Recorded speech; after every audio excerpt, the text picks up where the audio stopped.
आप सभी लोगों को जय मसीह की। परमेश्वर का धन्यवाद करते हैं प्रभु के सुंदर अनुग्रह के लिए कि उसने हम सबको दिया है कि हम उसके अनुग्रह और उसके वचन में बढ़ें। बीते समय जो वचन हमने सीखा था, हमने जाना था कि हमारा जो परमेश्वर है, जिसे हम कहते हैं कि हमारा परमेश्वर दयालु है, हमारा प्रभु तरस खाने वाला परमेश्वर है, प्रेमी परमेश्वर है। वो परमेश्वर, वो प्यार करने वाला, दया करने वाला, प्रेम करने वाले का एक और रुख है, वो है भस्म करने वाली आग, जिसे हम नहीं जानते। हमें तो बस यही पता है कि वो चंगा करने वाला परमेश्वर है ना।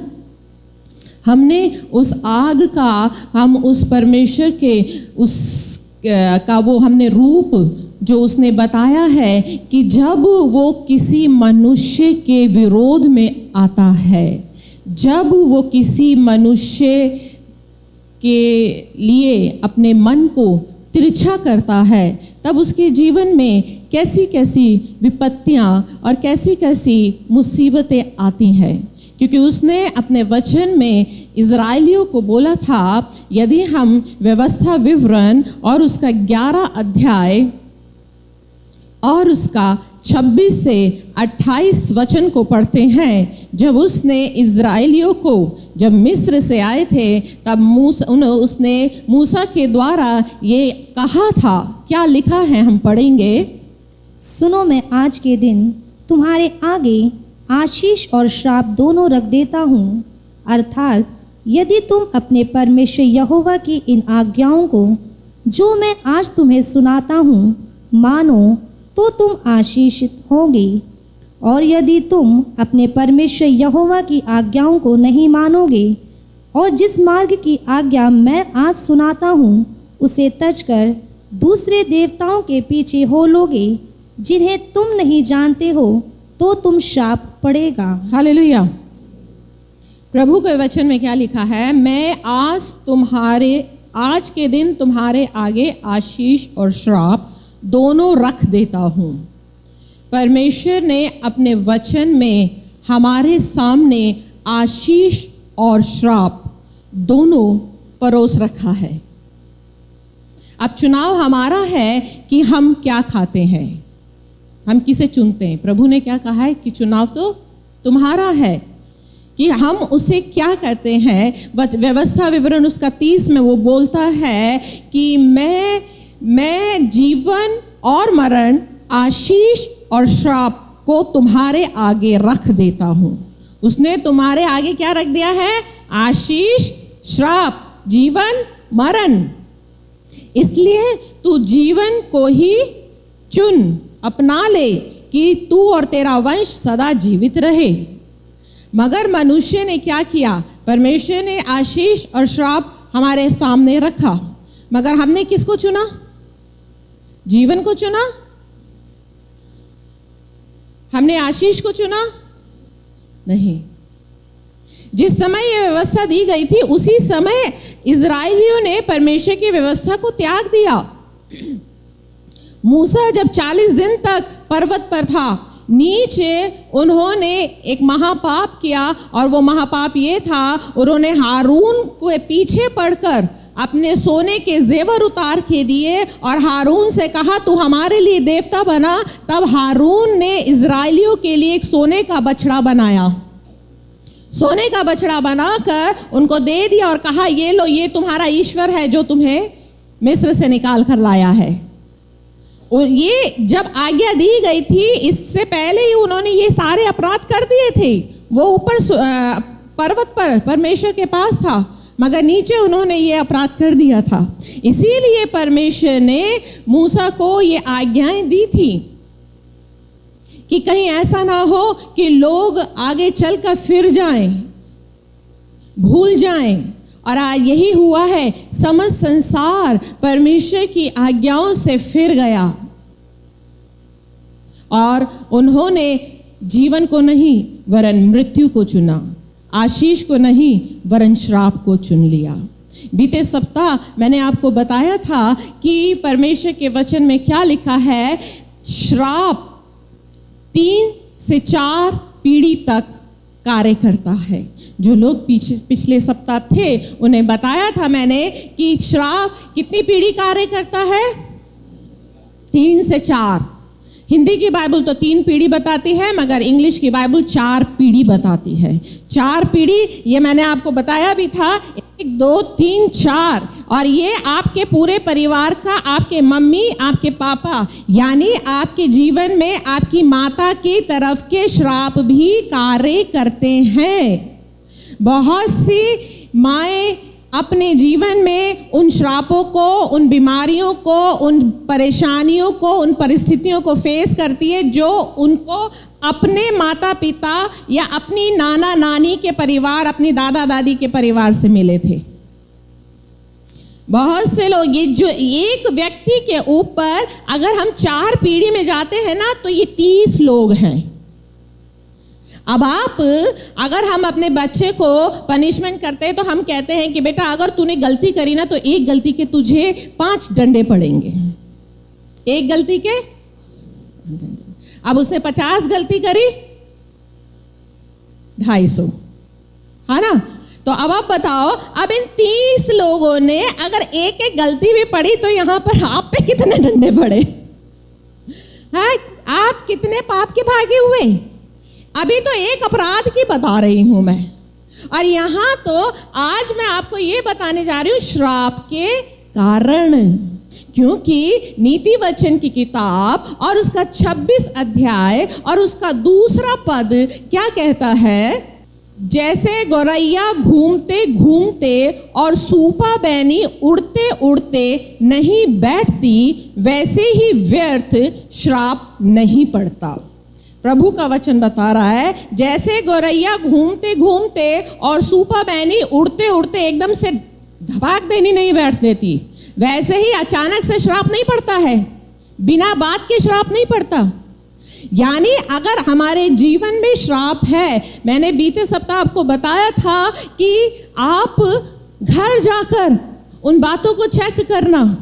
यदि कोई ऐसी परिस्थिति जो आपके परिवार में हो रही है, आपके दादा दादी नाना नानी से चली आ रही है, या आपको लगे कि मेरे पापा को थी, दादा को भी थी, मामा को भी थी, मौसा को भी थी, आप कोई भी ऐसी परिस्थिति, कोई ऐसी बीमारी, कोई ऐसी बात, कुछ भी, यदि आपके फैमिली में बार बार कोर्ट केस चल रहा है तो वो श्राप हो सकता है। यदि बार बार मृत्यु हो रही है, बहुत से परिवार कहते हैं जवानी में ही, अभी उनका बेटा क्या ब्याह हुआ था, अभी बच्चा छोटा ही था, जवान बेटे की मृत्यु हो गई, फिर वो बच्चा बड़ा हुआ, उसका ब्याह हुआ, फिर उसके बेटे हुआ, फिर उसके पिता की मृत्यु हो गई। ये इंस्टांस भी होता है, तो ये श्राप में होता है। आप जांचे, मैंने आपको बीते सप्ताह का मौका दिया था कि आप देखना ऐसी कौन सी परिस्थिति, कौन सी बीमारी है जो वो श्राप है। और वचन बता रहा है कि व्यर्थ श्राप नहीं पड़ता। श्राप के पीछे कारण होता है, कारण है। परमेश्वर के वचन में कई कारण दिए गए हैं, मगर उन कारणों में से मैं कुछ ही कारण आपके पास में आज लेकर आई हूं, क्योंकि अगर मैं आपको सारे कारण गिनाऊंगी तो एक दिन मेरे लिए कम पड़ जाएगा, सुबह से शाम हो जाएगी। कारण तो इतने हैं, मगर मैं आपको मेन कारण आपको बताऊंगी। सबसे पहला कारण, जब हम 10 आज्ञाओं में जाते हैं तो परमेश्वर ने सबसे पहली आज्ञा क्या दी है? क्या दी है? तू मुझे छोड़ दूसरों को ईश्वर करके ना मानना। सबसे पहली आज्ञा। यहां पर दूसरी आज्ञा में प्रभु ने क्या कहा है कि मेरे अलावा आकाश के नीचे, पृथ्वी के ऊपर किसी को, कोई मूर्त को मत बनाना। दूसरी आज्ञा में मूर्ति पूजा है, पहली आज्ञा में मूर्ति पूजा नहीं है। ध्यान देना, वचन को पढ़ोगे आप तो आपको मिलेगा। दूसरी आज्ञा मूर्ति पूजा की है, मगर पहली आज्ञा ये है, मुझे छोड़ के किसी और को परमेश्वर करके ना मानना। ऐसा ना हो कि तुम्हारे जीवन में कोई और ईश्वर आ जाए। बहुत से ऐसे हैं पढ़े लिखे समझदार लोग, वो कहते हैं हम मूर्ति पूजा तो हम करते ही नहीं है, हमें पता है मूर्ति पूजा में कुछ नहीं होता। प्रभु को पता था 2022 में, सन 1900 में ऐसे बुद्धिजीव आएंगे जो इतने स्मार्ट होंगे, जो अपने आप को बचाएंगे कि हम तो मूर्ति पूजा करते ही नहीं है। वो मगर प्रभु को भी नहीं मानते। वचन कहता है जो मेरे पक्ष में नहीं वो मेरे विरोध में है। यदि तुम परमेश्वर को परमेश्वर करके नहीं मान रहे हो और किसी और को ईश्वर करके मान रहे हो, यिर्मयाह नबी की किताब और उसका 17 अध्याय स्पष्ट कहता है इस बात को। यिर्मयाह नबी की किताब और उसका 17 अध्याय और उसका 5वां पद क्या लिखा है? यहोवा यूं कहता है, श्रापित है वह पुरुष जो मनुष्य पर भरोसा रखता है। सबसे पहला कारण, श्रापित है वो मनुष्य जो मनुष्य पर भरोसा रखता है। यदि आपका भरोसा परमेश्वर पे ना होकर किसी मनुष्य पर है, चाहे आपने किसी को बाबा बना रखा है, किसी को माता बना रखा है, चाहे आपने किसी को गुरु बना रखा है, चाहे आपका वो भाई है, आपके दोस्त हैं, बहुतेरे लोग हैं जिनका भरोसा परमेश्वर से अधिक तो रिश्तेदारी पर होता है या नहीं? उन्हें भरोसा होता है कि प्रभु शायद कुछ ना करे मगर मेरे रिश्तेदार तो बहुत कुछ कर लेंगे, मेरे गांव वाले भाई हैं, मैं उनको बुलाऊंगी, वो मेरे समाधान निकालेंगे। श्रापित है वो मनुष्य। अगर तुम परमेश्वर पे भरोसा ना रख के अपने रिश्तेदारी पे भरोसा कर रहे हो, श्रापित हो। श्रापित हो यदि तुम मनुष्य पर भरोसा कर रहे हो। तुमने यदि किसी ऐसे व्यक्ति को अपना सब कुछ मान लिया है और परमेश्वर को परमेश्वर नहीं मान रहे। इसीलिए प्रभु ने सबसे पहली आज्ञा मूर्ति पूजा से भी बढ़कर यही दी है, तुम मेरे अलावा किसी और को ईश्वर करके मत मान ला। तुम्हारा ईश्वर यहोवा परमेश्वर सिर्फ एक ही है। वचन में लिखा है, उसी को अपने सारे मन से, सारे तन से, सारी बुद्धि के साथ प्रेम करना। किसी और को, चाहे वो तुम्हारी रिश्तेदारी हो सकती है, चाहे वो तुम्हारा रोजगार, काम धंधा, कोई कुछ भी हो सकता है, यदि वो तुम्हारे जीवन में परमेश्वर का स्थान ले रहा है तो इसका मतलब आप परमेश्वर को त्याग रहे हो। आज कितने लोग ऐसे हैं, दूसरा ईश्वर बना लिया है, दूसरा परमेश्वर, दूसरी मूर्ति बना ली है। आज कितने लोग ऐसे हैं जो आज अपने बिजनेस के चलते, रिश्तेदारी के चलते, संसार के अन्य कामों के चलते जो भाग परमेश्वर का है वो परमेश्वर को नहीं देते, रिश्तेदारी को पूरा खुश रखते हैं, कारोबार को पूरा टाइम देंगे। बहुत लोगों से पूछो, आप चर्च क्यों नहीं आ रहे, आप संगति में क्यों नहीं आ रहे? क्या करें, काम का इतना प्रेशर है।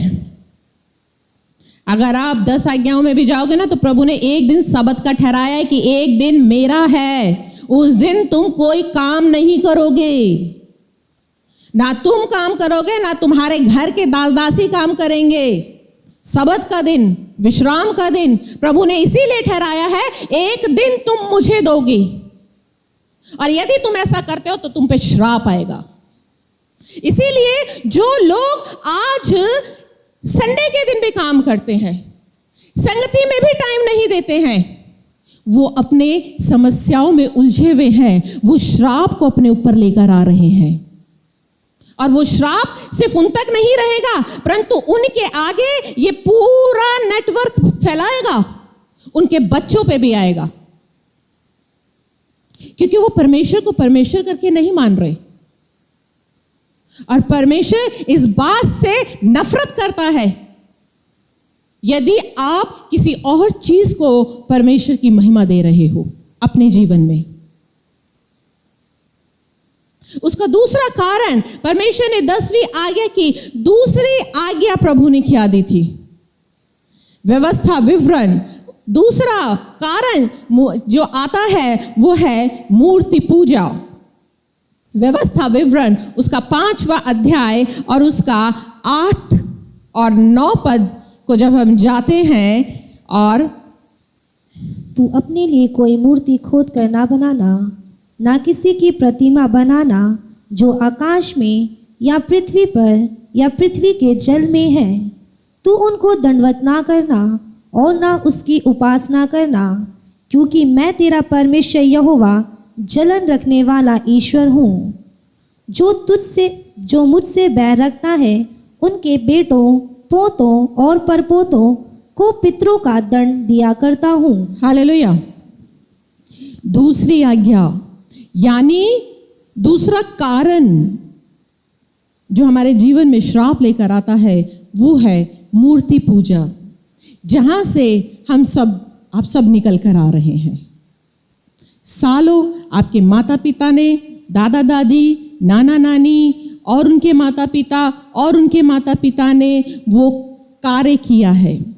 मूर्ति पूजा यानी परमेश्वर की महिमा ना देना। इज़राइलियों ने बछड़ा बनाकर बछड़े को, एक पशु को परमेश्वर की महिमा दे दी कि तू हमारा ईश्वर है। अब आप सोचो, वो इज़राइल का परमेश्वर जो उन्हें समुद्र फाड़ कर 32 लाख की भीड़ को समुद्र फाड़ कर लेकर आया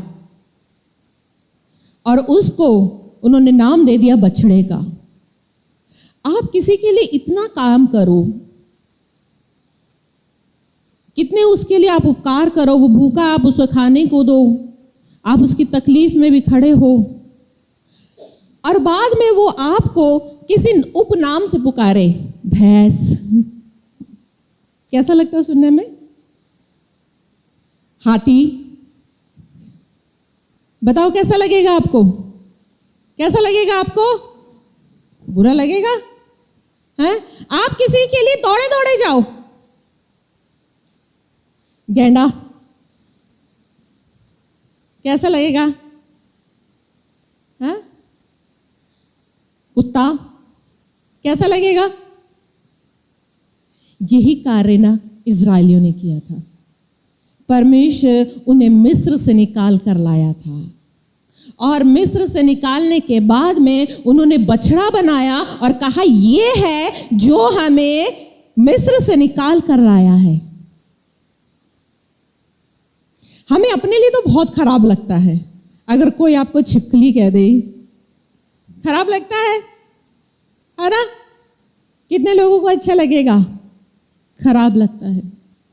आज इंसान ने यही कार्य किया है, परमेश्वर को परमेश्वर के रूप में ग्रहण नहीं किया। रोमियो कहता है उन्होंने अविनाशी परमेश्वर की महिमा को नाशमान पशुओं में बदल दिया।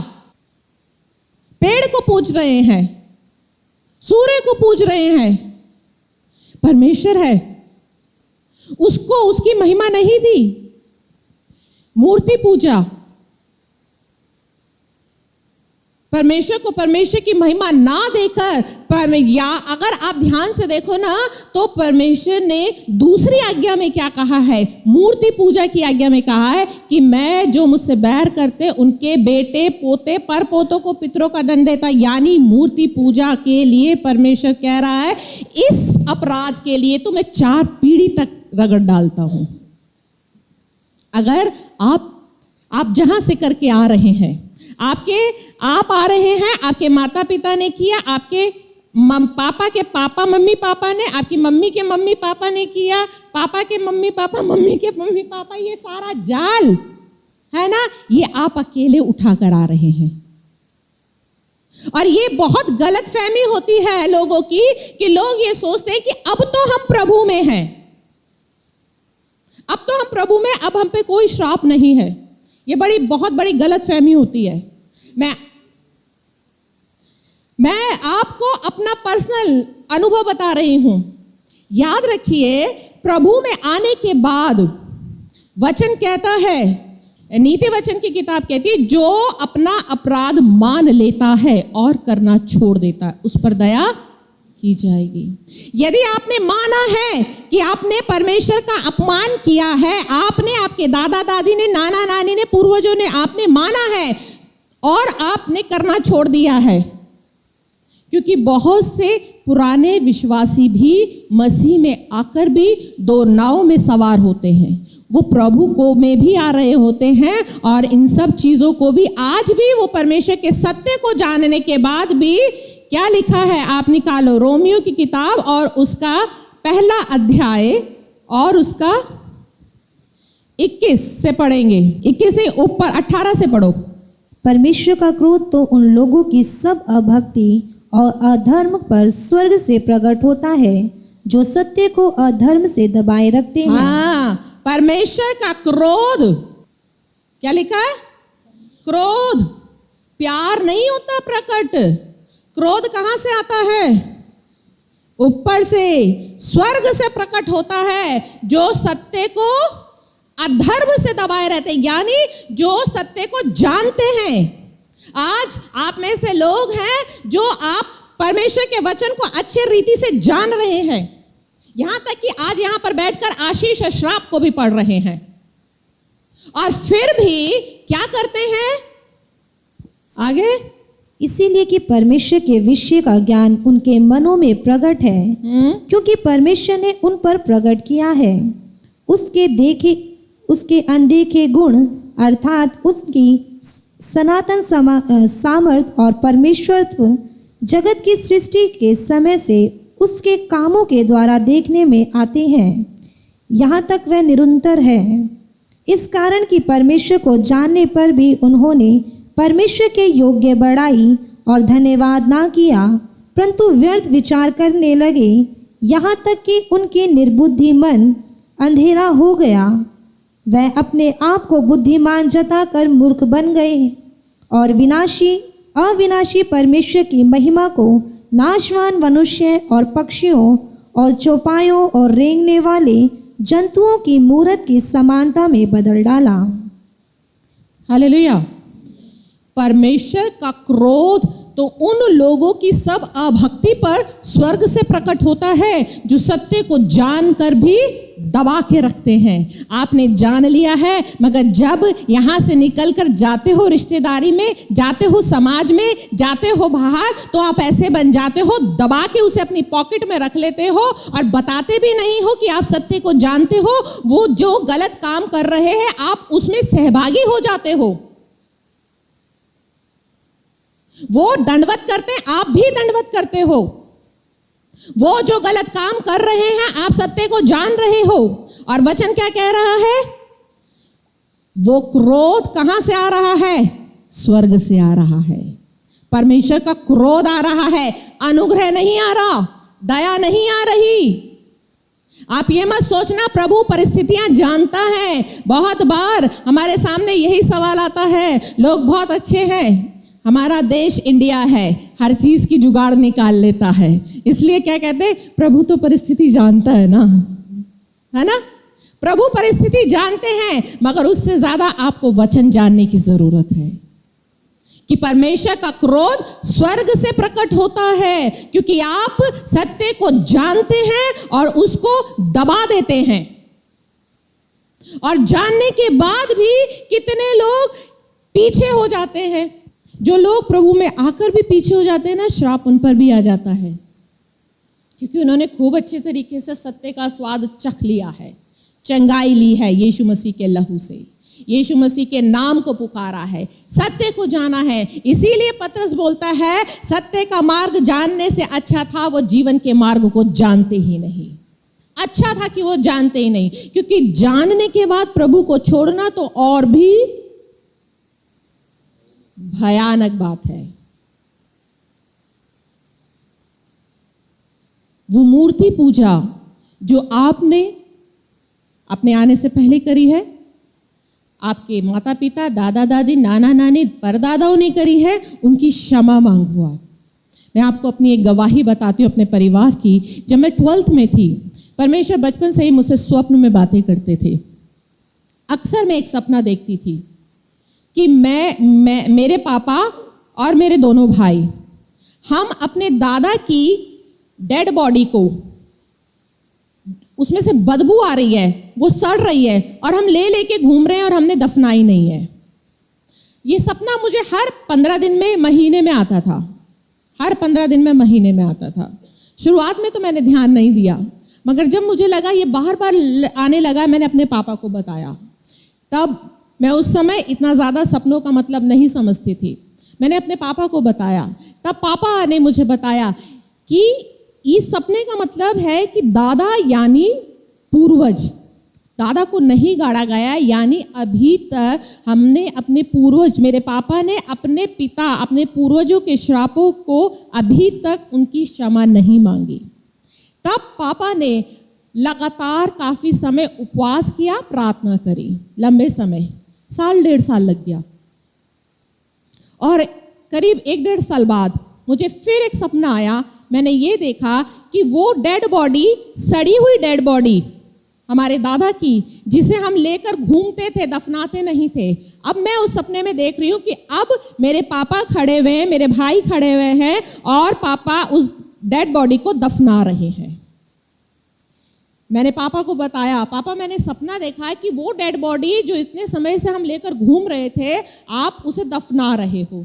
तब मेरे पापा ने मुझे बताया कि मैं इतने समय से प्रार्थना कर रहा था पूर्वजों के श्राप की मुक्ति के लिए। दफनाने का मतलब परमेश्वर ने मुझे उन पूर्वजों के श्रापों से मुक्त कर दिया है।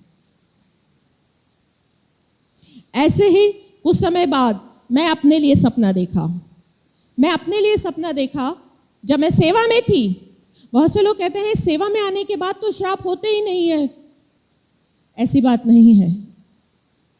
मैं सेवा भी कर रही थी और फिर भी मैंने सपना देखा। मैं अपने आप को देखती थी और हमारा ढका का घर जो हमारे दादा का बनाया हुआ है, मैं वहाँ देखती थी कि मैं वहाँ पर हूँ, मेरे पापा बीमार हालत में हैं और हमारा ढका का घर, पुराना घर बिल्कुल अंधकार में पड़ा हुआ। मैं जब जाती थी पापा को मिलने जाती थी और पापा बीमार हालत में होते थे। मैं घर टूटा फूटा है। मैंने ये सपना मुझे काफ़ी बार आया। शुरुआत में मैंने फिर अनदेखा कर दिया, मैंने ध्यान नहीं दिया। उसके कुछ समय बाद जब ये सपना मुझे बार बार आने लगा, मैंने प्रभु से पूछा। मैंने कहा, प्रभु ये सपना मुझे बार बार क्यों आ रहा है, इसका मतलब क्या है? प्रभु ने मुझे बताया वो ढका का घर किसका था, किसने बनाया था। मैंने कहा वो मेरे दादा का बनाया हुआ मकान है। परमेश्वर ने कहा तू अब पूर्वजों के श्रापों की क्षमा मांग। मैंने अपने पूर्वजों के पापों की क्षमा मांगनी शुरू करी। लगभग 6-8 महीने बीत गए। मैं लगातार उपवास करके जब भी प्रार्थना करती अपने पूर्वजों के पापों की क्षमा मांगती। फिर वही सपना मैंने रिपीट देखा कि मेरे पापा ढका के मकान से शिफ्ट हो गए। अब यहाँ वाले मकान को देखा जो मेरे पापा ने बनाया था। मैंने देखा मेरे पापा यहाँ बीमार पड़े हैं, बीमार हैं, पूरा घर अंधेरे में है, बीमारी हालत में। मैं उनसे मिलने आई हूँ। तेरे प्रभु से पूछा, प्रभु अब ये सपना मुझे क्यों आया है? प्रभु ने मुझसे कहा ये मकान किसने बनाया था? मैंने कहा पापा ने। परमेश्वर ने कहा अब तू अपने पिता के श्रापों की क्षमा मांग। तब मैंने अपने पिता के पापों की क्षमा मांगी। फिर उसके बाद मुझे फिर थोड़े दिन बाद फिर सपना आया। मैंने देखा कि मैं अपने आप को एक बोतल में बंद करके अपने पुराने वाले घर में, मेरे जो दादा का बनाया, उसमें अपनी बोतल को दफना कर आ रही हूँ और ये कह रही हूँ अब तेरी जगह यही है, अब तू यहाँ से कभी बाहर नहीं जाएगी। यानी परमेश्वर ने मुझे वहाँ जब मेरे दादा के श्राप, मेरे पूर्वजों के श्राप थे, मुझे मेरे दादा का घर दिखाया। फिर मेरे पापा का घर दिखाया कि अपने पिता के श्रापों की क्षमा मांग। और जब मैंने यहाँ से क्षमा मांगी, मैं परमेश्वर ने मुझे दिखाया कि मैं अपने आप को मैं ये कह रही हूँ ये पुरानी मिन्नी है, अब मैं तुझे यहाँ दफना रही हूँ। इसका मतलब परमेश्वर ने मुझे मेरे दादा, मेरे पिता और मेरे श्राप, क्योंकि मैंने अपने आप को भी वहाँ पर दफनाया, वहाँ से मुक्त किया। हालेलुया। परमेश्वर, ये सोच आप बिल्कुल बदल डालो। हम तो इतने साल से प्रभु में, अब हम पे श्राप कहां से होगा? मैं सेवा कर रही थी। सेवा करते करते मैं प्रचार करती हूँ, लोगों को चंगाई की प्रार्थना कर रही, छुटकारा दे रही हूँ, फिर भी पूर्वजों के श्राप कहीं ना कहीं मेरे जीवन को प्रभावित कर रहे थे। और श्राप एक ऐसी चीज है जो आपके जीवन में रहता है ना, वो आपकी सारी बढ़ान को, सारी आपके बैरियर रोक कर रखता है। एक अदृश्य दीवार होती है, रुकावट है वो, जो आपको दिखाई नहीं दे रही है। आप डॉक्टरों के पास भागोगे, आप तांत्रिकों के पास जाओगे कि बार बार जी हमारे साथ में समस्या क्यों हो रही है, वो बार बार समस्या क्यों हो रही है। प्रभु का वचन बता रहा है ना, श्राप है वो। इसीलिए प्रभु कहता है कि मेरे पास आओ। ये पूर्वजों के श्राप आपको जरूरी है, जो हमने इतने साल से किए हैं, हमारे दादा आप क्षमा मांगो, क्षमा मांगो कि प्रभु वो अपराध जो मेरे दादा दादी नाना नानी ने अनजाने में किए, आपकी महिमा आपको ना देकर उन पशुओं को, उन जंतुओं को दी जो ईश्वर नहीं थे। पिता, तू उन अपराधों से मुझे क्षमा कर, मुझे क्षमा कर पिता, मुझे आजाद कर। क्योंकि यदि आप आजाद नहीं होगे तो ये श्राप आपको नहीं, आपके बच्चों तक को आएगा, आपके बच्चों को खराब कर देगा ये श्राप। वचन कहता है तू दिन दोपहरी में अंधे के समान टटोलेगा। आपकी हालत ऐसी हो जाएगी, डिप्रेशन में आ जाओगे। प्रभु कहता है मैं तुझे पागल कर दूंगा। आप बौखलाए बौखलाए फिरोगे, दवाइयां लोगे, इलाज नहीं होगा। कई लोग तो सुसाइड कर लेते हैं, इतने ज्यादा डिप्रेशन में आ जाते हैं। वो नहीं जानते कि श्राप था जो उनसे करवा रहा था। क्योंकि प्रभु ने अपने वचन में 53 पदों में 10 बार बोल दिया है कि जब तक तेरा सत्यानाश ना हो जाए, श्राप तुझे तब तक मारता रहेगा जब तक तेरा सत्यानाश ना हो जाए। बहुत से परिवारों में परेशानियां हैं शराब पीने की। दादा भी पी पी के मर गए, पापा भी पी पी के मर गए, अब बेटे भी। श्राप है, छुटकारा पाएं। तीसरा कारण जो है, व्यवस्था विवरण और उसका 27 और उसका 16 जब हम पढ़ते हैं तब वहां पर लिखा है श्रापित है वह जो अपने पिता व माता को तुच्छ जाने। श्रापित है वो व्यक्ति, वो स्त्री, वो बेटा, वो बेटी जो अपने माता पिता को तुच्छ जानता है। यदि हमने अपने माता पिता को तुच्छ जाना है, उनका अपमान किया है, उन पर हाथ उठाया है, गाली दी है, अपशब्द बोला है, तो परमेश्वर का श्राप आ रहा है। यदि आप परमेश्वर के नीति वचन को पढ़ोगे, व्यवस्था विवरण को पढ़ना, लय व्यवस्था को पढ़ना, इन 3 किताबों को पढ़ना, इन 3 किताबों में परमेश्वर ने कई जगहों पर बोला है कि अपने माता पिता का आदर करना। निर्गमन 20:12, तू अपने माता और अपने पिता का आदर करना, जिससे जो देश तेरा परमेश्वर यहोवा तुझे देता है उसमें तू बहुत दिन तक रहने पाए। जो देश यहोवा तुम्हें देता है, यानी जो आशीषें प्रभु तुम्हें दे रहा है, यदि माता पिता का आदर नहीं करते ना तो आशीषें बनी नहीं रहती, टिकती नहीं है। संभव है बहुत जगहों पर माता पिता की राय आपसे ना मिले, उनके विचार आपसे ना मिले। विचारों में मतभेद होना स्वाभाविक है। अब शब्द कहना गलत है, स्वाभाविक है। क्योंकि प्रभु के वचन में भी लिखा है कि जो अपने माता पिता को मुझसे अधिक प्रिय जानता है वो मेरी सेवा के योग्य नहीं। इसका मतलब ये नहीं है कि आप सेवा पे जा रहे हैं और आपके माता पिता ने मना किया तो आप कहेंगे अरे प्रभु ने कहा है माता पिता की आज्ञा मानना, इसका मतलब मुझे सेवा नहीं करनी चाहिए। इसका मतलब ये नहीं है। संभव है विचारों में मतभेद हो सकते हैं, राय में मतभेद हो सकते हैं, मगर इसका मतलब ये नहीं है कि उठा के माता पिता का बिस्तर हम बाहर कर दें, उन पर हाथ उठाए, उनको गाली दें, उन्हें घर से निकाल दें। क्योंकि आज बहुत यही हो रहा है। अगर आप ओल्ड एज होम में जाएं तो वो वही माता पिता हैं। अभी कोरोना काल में मैंने न्यूज़ में देखा था, एक बुजुर्ग माता पिता को उनके बच्चों ने इसलिए निकाल दिया कि लॉकडाउन है और अब हमारे पास तुम्हें खिलाने को नहीं है। रेलवे स्टेशन पर थे, 3 दिन से मात्र बिस्किट खाकर गुजारा कर रहे थे। उनके पास में कहीं जाने के लिए टिकट के पैसे भी नहीं थे।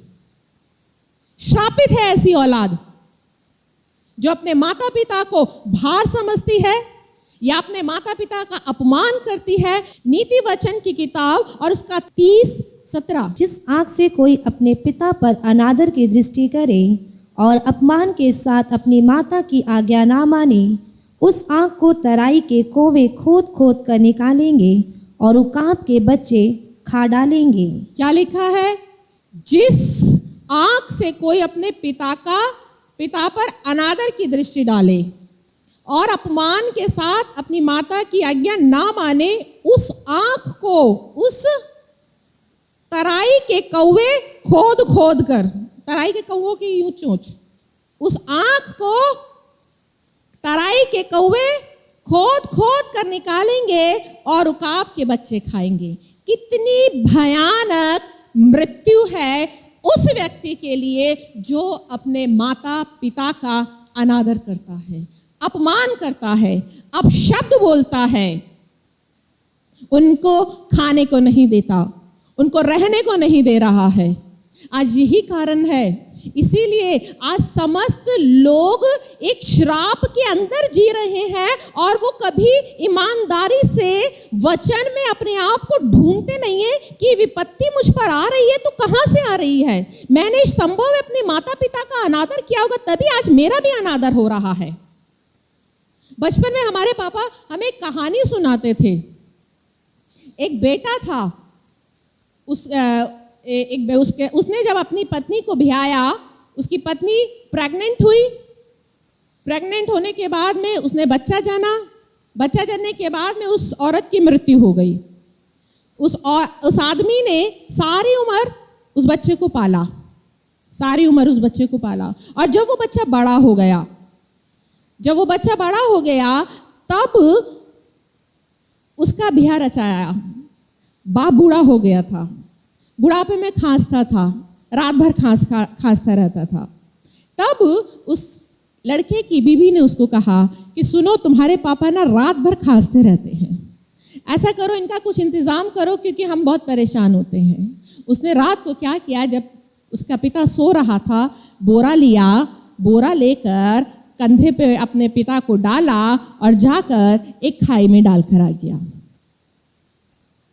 थोड़े समय बाद उसकी पत्नी प्रेग्नेंट हुई, उसने बच्चा जना, बेटा जनने के बाद में उसकी भी मृत्यु हो गई। अब वो पिता अकेला रह गया। उसने भी अपने पिता के समान अपने बेटे का अकेले पालन पोषण किया। जैसे उसके पिता ने पूरी जवानी अपने बेटे को पाला था, उसने भी अपने बेटे को पूरी जवानी पाला। और पूरी जवानी पालने के बाद अब वो समय आया जब उसका बेटा भी आया गया। और जब उसका बेटा भी आया गया, उसकी बहू आई। और जब उसकी बहू आई, उसका पिता बूढ़ा हुआ, वो भी उसी रीति से रात को खांसता था। तब उसकी पत्नी ने भी उससे कहा कि सुनो, तुम्हारा पिता बहुत बूढ़ा हो गया है, हम बहुत परेशान होते हैं इसके खाने पीने के लिए, इसके इलाज के लिए, तुम इसका कुछ करो। तब उसने भी वही चीज रिपीट करी जो उसके पिता ने करी थी।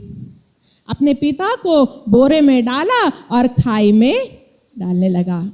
तब अचानक से बोरे में से उसके पिता ने कहा कि बेटा, एक बात मेरी सुन ले, 2 मिनट रुक कर। जो गलती तू करने जा रहा है, कुछ साल पहले जब मेरा ब्याह हुआ था, तेरी माँ ब्याह कराई थी, तब मेरी पत्नी ने भी मुझसे ऐसे ही कहा था और इसी खाई से मैंने अपने पिता को डाला था और इसीलिए आज तू मुझे डाल रहा है। कहीं ऐसा ना हो कि जो गलती मैंने करी है और आज वो मुझ पर आ रही है, ऐसा ना हो कि तेरे साथ भी वही गलती दोहराई जाए, क्योंकि यदि तू मुझे डाल रहा है तो तेरे साथ भी दोहराई जाएगी। याद रखिए, जो गलती आज हम अपने माता पिता के साथ करते हैं, वो गलती हमारे बच्चे आपके साथ दोहराएंगे। वचन कह रहा है, मैं नहीं कह रही। जो व्यक्ति अपने जन्माई हुई मां को अपमान की दृष्टि से देखता है, नीति वचन में लिखा है, जो व्यक्ति अपनी जन्माई हुई मां को अपमान की दृष्टि से देखता है वो श्राप के योग्य है। यदि आपने अपने माता पिता के साथ गलत किया है तो जाके क्षमा मांग लेना। माता पिता ना हो तो प्रभु के सामने क्षमा मांग लेना, क्योंकि आपका भविष्य आ रहा है कुछ सालों बाद। आपके बच्चे तो आपके साथ दोहराएंगे, परंतु उससे पहले आपको परमेश्वर को सारा हिसाब देना पड़ेगा। प्रभु ने कहा है, तुम्हारे लिए आकाश लोहे का, जमीन पीतल की बना दूंगा मैं। परिश्रम करते रह जाओगे, आपको कुछ नहीं मिलेगा। वो नाक रगड़वा देगा। लिखा अपमान पे अपमान फेस करना पड़ेगा आपको। अपमानित होगे, नुकसान पे नुकसान उठाओगे। वो आपके बच्चों का भविष्य खराब कर देगा। आप बहुत अच्छे स्कूल में डालोगे, स्कूल नहीं जाएंगे। ले देकर, कॉरेस्पॉन्डेंस से, घूस देकर, रिश्वत देकर पास भी करा दोगे तो नौकरी नहीं लगेगी। आज कितने ऐसे माँ बाप के जीवित उदाहरण मेरे सामने हैं जो स्वयं गवर्नमेंट जॉब करते हैं। चाहे तो अपने बच्चों की एक अच्छी जगह नौकरी लगा सकते हैं, मगर तो भी उनके बच्चे नौकरी के लिए इधर से उधर धक्के खा रहे हैं, क्योंकि उन्होंने परमेश्वर का अपमान किया है। आज कभी मनुष्य अपने आप को ईमानदारी से देखता ही नहीं है कि मेरे जीवन में यदि ये विपत्ति आ रही है तो क्यों आ रही है। मैं अपने आप को जांचूं तो सही, कहीं मैं कोई गलती तो नहीं कर रहा हूं। क्योंकि हमारी दृष्टि ये रहती है, हम बिल्कुल परफेक्ट हैं। हम अपने आप को मिस्टर परफेक्ट मानते हैं। अगर परमेश्वर ने किसी को परफेक्ट बनाया तो वो मैं हूं, मुझ में कोई गलती नहीं हो सकती। गलती तो मेरे माता पिता में होगी या दूसरे लोगों में होगी, मुझ में कोई नहीं हो सकती है। आप ईमानदारी से अपने आप को जांचें।